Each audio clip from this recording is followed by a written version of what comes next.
Bonjour, Bonjour, pourriez-vous vous présenter s'il vous plaît?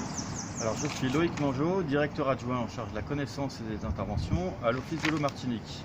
L'Office de l'eau Martinique, c'est un établissement public dont la mission est de faciliter une mise en œuvre concertée et intégrer la gestion de l'eau sur le territoire, avec des outils d'appui aux politiques publiques, de facilitateurs, comme le financement de projets, la communication, la sensibilisation, la formation, l'information sur les problématiques de l'eau, l'assistance technique, et on monitore aussi la qualité des eaux dans le milieu naturel.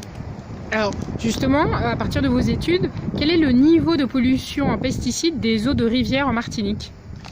Alors, le monitoring qu'on fait depuis un peu plus d'une dizaine d'années, il porte sur 250 paramètres, dont une liste de 200 à peu près substances chimiques, dont de nombreux pesticides, et on détecte à peu près 50 substances, certaines à des fréquences et des niveaux très faibles, mais d'autres, comme la chlordécone, beaucoup plus fréquemment et à des niveaux parfois élevés. Alors, on ne détecte pas que la chlordécone, on détecte, ce sont les plus fortes détections à la fois en fréquence et en niveau de contamination, mais avec la chlordécone, on a aussi d'autres organochlorés, d'utilisation ancienne et persistant dans les milieux, le ACH-bêta, le lindane, voilà. Et on a aussi une problématique, mais qui est en voie de résorption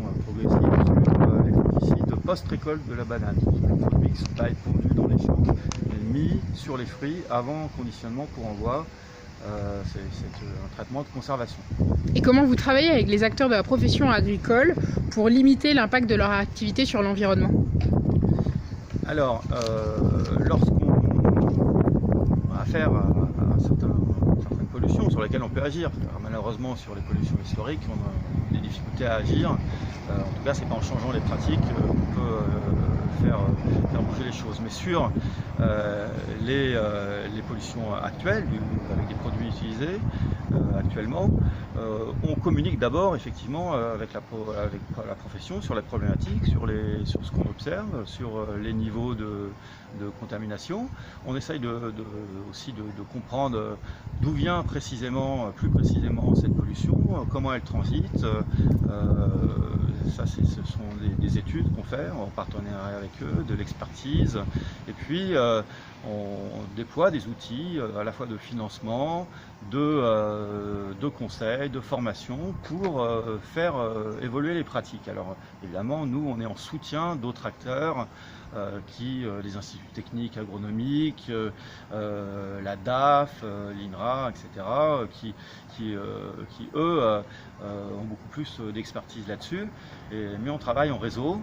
On développe par exemple des systèmes comme des plantes de service pour limiter l'usage des herbicides. Il y a plusieurs dispositifs qui sont mis en œuvre. Loïc Mangeot, je vous remercie. Merci.